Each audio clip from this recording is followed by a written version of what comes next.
जय हिंद, जय महाराष्ट्र विद्यार्थी मित्रांनो, तुम्हा सर्वांचे आपल्या BSPK स्वराज्य अकॅडमी या यूट्यूब चॅनलमध्ये पुन्हा एकदा मनापासून स्वागत. आजच्या व्हिडिओमध्ये आपण पाहतोय 5वी स्कॉलरशिपची जी सिरीज आहे आपली, त्यामधील स्वाध्याय 14.4 म्हणजे आपला घटक आहे 14वा अपूर्णांक, त्यामधील स्वाध्याय आहे 14.4 आणि या सिरीजमधील हा गणिताची सिरीजमधील हा आपला टॉपिक आहे. चला तर मग जास्त वेळ न घालवता आपण टॉपिकला सुरुवात करूया. प्रश्न पहिला आहे, विद्याने एका चिक्कीचा 3/8 भाग चिक्की खाल्ली. पहा, चिक्की आहे 1 आणि या एका चिक्कीचा किती भाग विद्याने खाल्लेला आहे, तर 3/8 भाग विद्याने खाल्लेला आहे. आणि पुढे महेशने त्याच चिक्कीचा 1/4 भाग खाल्लाय. एक चिक्की आहे, त्याचा 3/8 भाग खाल्ला आणि 1/4 भाग खाल्ला. म्हणजे एवढी चिक्की आहे, त्याचा एवढा भाग आणि एवढा भाग, म्हणजे हे दोन्ही भाग मिळून यांच्या आधी बेरीज करावी लागेल. एवढी चिक्की या दोघांनी मिळून खाल्लेली आहे, बरोबर. मग आता सुरुवातीला आपण किती चिक्की खाल्ली आहे ते काढूया. 3/8 अधिक 1/4. अपूर्णांकांची बेरीज तर आपल्याला माहितीच आहे. छेद समान करायचा आणि बेरीज करायची. छेद समान करण्यासाठी अंशाला आणि छेदाला 2ने गुणा, 2/8 होईल. मग 3/8 आणि 2/8 यांची बेरीज छेद समान असताना बेरीज आपल्याला माहिती आहे, अंशाची बेरीज होईल. 3 अधिक 2 5. एकूण 5/8 चिक्की खाल्ली. आता किती खाल्ली विचारलंय का? नाही, किती उरली हे विचारलंय, बरोबर. मग आता उरलेली चिक्की कशी काढणार? येईल काढता. एक पूर्ण चिक्की किती होती? 1. चला, पूर्ण चिक्की होती 1. मग यामधून खाल्ली किती? 5/8. आता एकामधून 5/8 खाल्ले म्हणजे वजा करावं लागेल का अधिक करावं लागेल? वजा. एकामधून किती खाल्ले? 5/8 चिक्की खाल्ली. मग वजाबाकी करा. वजाबाकी आपल्याला माहिती आहे. वजाबाकी कशी करायची? अपूर्णांकांची. जर पूर्ण संख्येमधून अपूर्णांक काढायचा असेल तर ह्या दोघांचा अगोदर गुणाकार म्हणजे 8 गुणिले 1 आणि मग आलेल्या गुणाकारातून काय करायचं? 5 वजा करायचा, बरोबर. 8 1 8 वजा 5 आणि छेद जशास तसा. 8 मधून 5 गेले 3. 3/8 चिक्की राहिली. पर्याय क्रमांक 2. पहा, आले का लक्षात? लक्षात नसेल आले तर व्हिडिओ परत मागे घ्या, स्पीड कमी करा आणि पुन्हा एकदा हेच गणित सोडवलेलं बघा. ठीक आहे, चला पुढच्या प्रश्नाकडे आपण जाऊया. प्रश्न क्रमांक 2. रमेशने, सेम आहे, रमेशने आपल्या पगाराच्या, चला आता हे पण सोडू आपण. पगार आहे काहीतरी, पगाराच्या 4/5 रक्कम घर खर्चासाठी काढली आणि 1/8 रक्कम प्रवासासाठी. आता समजा 400 रुपये पगार आहे, बरोबर. मग त्यातले 100 रुपये त्यांनी घर खर्चासाठी केले आणि 200 रुपये प्रवासासाठी खर्च केले. एकूण किती खर्च केले? 100 आणि 200 300 खर्च केले ना. एकूण किती खर्च केले कसं काढला? अधिक केलं. मग इथे पण अधिक करा. 4/5 घर खर्चासाठी, 1/8 प्रवासासाठी वापरले. मग एकूण किती वापरले ते काढूया. मग आता हे काढायचं असेल तर छेद काय करावा लागेल? समान करावा लागेल. यांचा छेद किती होईल? 40. 8 पंच 40. आता छेद आपल्याला 40 करायचा आहे तर मग इथे 8ने गुणावं लागेल आणि इथं 5ने गुणावं लागेल. चला गुणून आपण छेद काढूया. 8 चौक 32. 32 छेद 40 अधिक 5/40. मग एकूण किती येणार? हे 37/40. आता हे काय आलंय? एकूण खर्च आलाय. तर त्याने पगाराच्या किती भाग रक्कम वापरली? मग हेच आहे, किती भाग रक्कम वापरली? 37/40. येते लक्षात? चला पुढे प्रश्न क्रमांक 3. एका पाण्याच्या टाकीची धारकता, धारकता म्हणजे काय असतं? किती टाकीची लिमिट. ठीक आहे. आता 1 लिटरची बॉटल आहे तर तिची धारकता किती असणार? 1 लिटर. तसं थोडक्यात, बरोबर. एका पाण्याच्या टाकीची धारकताच 140 लिटर आहे, म्हणजे पाण्याच्या टाकीमध्ये 140 लिटर पाणी बसतं. त्या टाकीचा 4/7 भाग पाण्याने भरलेला आहे. आता ही धारकता एवढी आहे, हिच्या 4/7 म्हणजे 140च्या 4/7 किती हे आधी काढावं लागेल. 140चे 4/7 होतील 7 1 7, 7 2 14, तिरकस गुणाकार आणि हे होईल गुणाकार. 4 2 8 80. 4/7 भाग पाण्याने भरला आहे म्हणजे 80 लिटर पाणी त्यात भरलेलं आहे. ती टाकी पाण्याने पूर्ण भरण्यासाठी आणखी किती लिटरची आवश्यकता आहे? 140ची टाकी आहे, त्यात 80 लिटर पाणी आहे. अजून किती पाणी त्यात बसेल सांगा? 140मधून 80 वजा करा, सोपे. 140मधून 80 काय करावं लागेल? वजा करावं लागेल. किती येईल? 60 लिटर. ठीक आहे, पर्याय क्रमांक 1. पुढे प्रश्न क्रमांक 4. एका पुस्तकाच्या 75 पानांपैकी पानं किती आहेत? 75. मग यापैकी 7/25 भाग पाने वाचून झाली. 75चे 7/25 म्हटलं की 75 गुणिले 7/25 करा. एवढी वाचून झाली. आता वाचून किती झाले काढू? 25 एक 25, 25 त्रिक 75, 7 त्रिक 21 पानं काय झालेली आहेत? वाचून झाली आहेत.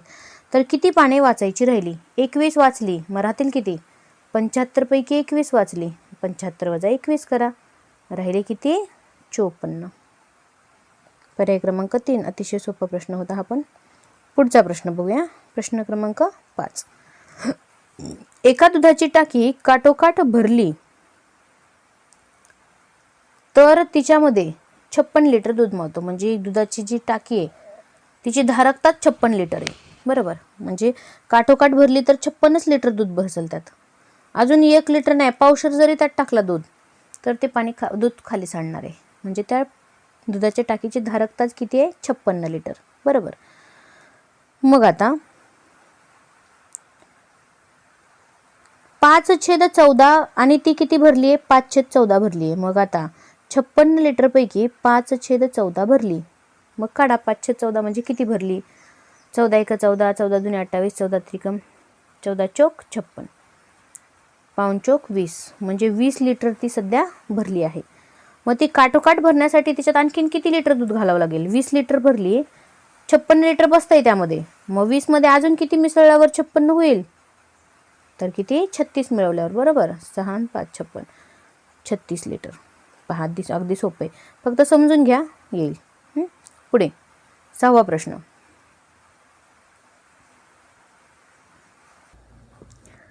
3/4 आणि 2/5 यांची बेरीज करण्याच्या ऐवजी विद्यार्थ्यांनी काय केलं? जे केलं ते करू आपण. तर त्यांनी काय केलं?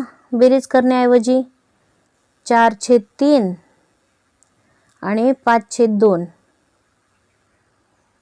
यांची बेरीज केली. 3/4 आणि 2/5 उलट केलं आणि त्याची बेरीज केली. मग आपण पण करू. बेरीज करण्यासाठी काय करावं लागेल? छेद अगोदर समान करून घ्यावा लागेल. छेद समान काय होईल? ह्याचा मोठा अंक 3, 3चा पाडा म्हणायचा. पाडा कितीपर्यंत म्हणायचा? की अशी संख्या येईल की ज्या संख्येला ह्या दुसऱ्याने पण भाग गेला पाहिजे. 3 एक 3, 3 दोन्ही 6, 6 आहे ज्याला दोघींनी पण भाग जातो. बरोबर. मग इथे 6 करायचं असेल तर याला 2 ने गुणा, इथे 6 करायचं असेल तर याला 3 ने गुणा. तर गुणून बघा आपला अपूर्णांक काय येतो? 4 दुनी 8, 3 दुनी 6 अधिक 5 त्रिक 15, 3 दुनी 6. आता छेद समान आल्यानंतर अंशाची काय होते? बेरीज.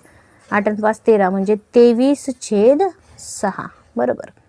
उत्तर काय मिळणार आहे? 23/6. पर्याय क्रमांक 3. पुढचा प्रश्न. प्रश्न क्रमांक 7. एका भिंतीच्या 9/10 भागापैकी किती भाग आहे भिंतीचा? 9/10. त्यापैकी 3/5 भागात सुविचार लिहिले आहेत. पूर्ण भिंतीच्या का? नाही. 9/10 भाग भिंतीपैकी 3/5 सुविचार लिहिलेत आणि उरलेल्या भागात मुलांनी चित्र काढली. तर किती भागात चित्रे लावली? 9/10 पैकी 3/5 मध्ये काढलेत. म्हणजे भिंतीचा किती भाग गेला? अर्धा गेला की नाही? कारण याचं अर्ध केलं की इकडे होतं. बघा 9/3. चला याचा आपण सममूल्य अपूर्णांक घेऊया. पहा, सममूल्य अपूर्णांक घेऊन अपूर्णांक सेम होतो का? नाही. म्हणजे 9/10 पैकी 3/5 हा काय म्हणतात त्याला? त्याचा अर्धा भाग होणार नाही. बरोबर. मग आता आपण काढूया ह्याचं. 3/5 भागात सुविचार लावले तर 9/10 पैकी 3/5 गेला. आता राहिला किती भाग बघू बरं आपण. गेला म्हणले की मायनस करावं लागेल. मायनस करायचं म्हटलं की छेद काय करावं लागेल? समान करावं लागेल. छेद समान करायचं म्हणलं की 5ला 10 बनवावं लागेल. 5ला 10 बनवायला 2 ने गुणावं लागेल. मग अंशाला पण 2 ने गुणावं लागेल. 3 दोन्ही 6, 6/10 होईल. किती भाग गेला हो? 9/10 पैकी 6/10 गेला तर किती राहतो? 3/10. कारण काय होतंय, छेद समान आहे, अंशाची काय करावं लागेल? वजाबाकी. 9 मधून 6 गेला 3. 3/10 भाग राहिला. ज्या राहिलेल्या भागामध्ये त्यांनी काय केलंय? चित्र लावलेत. बरोबर. मग उत्तर काय येईल? 3/10. कारण तेवढ्या भागामध्ये काय केलं त्यांनी? चित्रे लावली आहेत. पुढे, एका संख्येचा तिसरा भाग 33 आहे. पहा, अतिशय सोपा प्रश्न आहे हा. पण एक संख्या आहे काहीतरी, तिचा तिसरा भाग 33 आहे. पर्यायावरून जर गेलो आपण, 99चा तिसरा भाग 33 येईल का? नाही येणार. कारण 99 गुणिले 3 जास्त होणार. आता 11 आहे, त्याचा तिसरा भाग 33 येईल का? येईल की. 11 त्रिक 33. म्हणून उत्तर पर्याय क्रमांक 2. किती सोपं आहे. पुढे,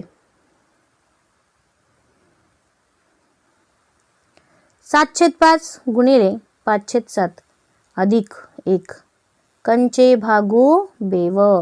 म्हणजे अधिक कंसाचा गुणाकार. मग आता इथे अगोदर अधिक करून चालेल का? नाही. अगोदर काय करावं लागेल? गुणाकार. तिरकस गुणाकारामध्ये, तिरकस गुणाकार माहिती आहे, सेम कट होतो. 5/5 कॅन्सल, 7/7 कॅन्सल. या सर्वांचा काय येणार आहे? 1. 1 अधिक 1 काय उत्तर येईल? 2. पहा, पर्याय क्रमांक 3. अतिशय सोपे आहे. चला पुढे, प्रश्न क्रमांक 10. बघा, 14.4 मध्ये फक्त 10च प्रश्न आहेत.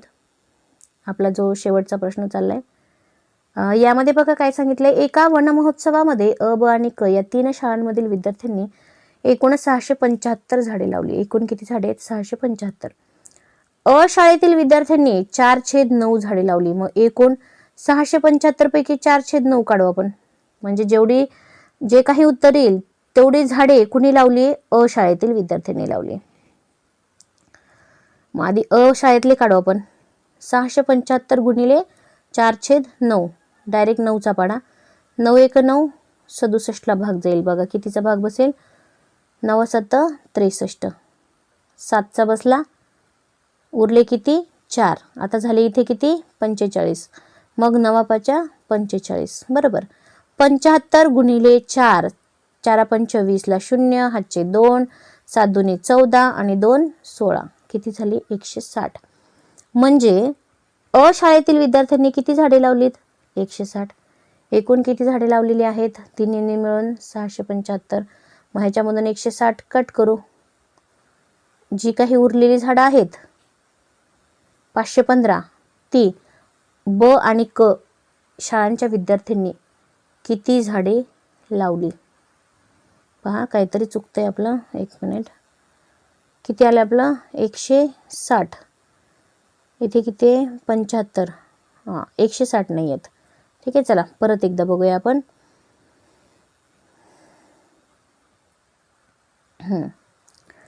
एकूण आहेत झाडे 675.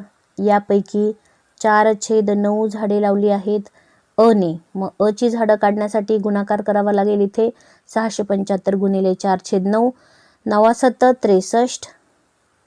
4 उरले. 9 5 45. 75 गुणिले 4 किती येणार? 4 25ला 0, हातच्याले 2, 7 चोक 28, 29 आणि 30. 300. किती? 300. एकूण झाडे आहेत 675.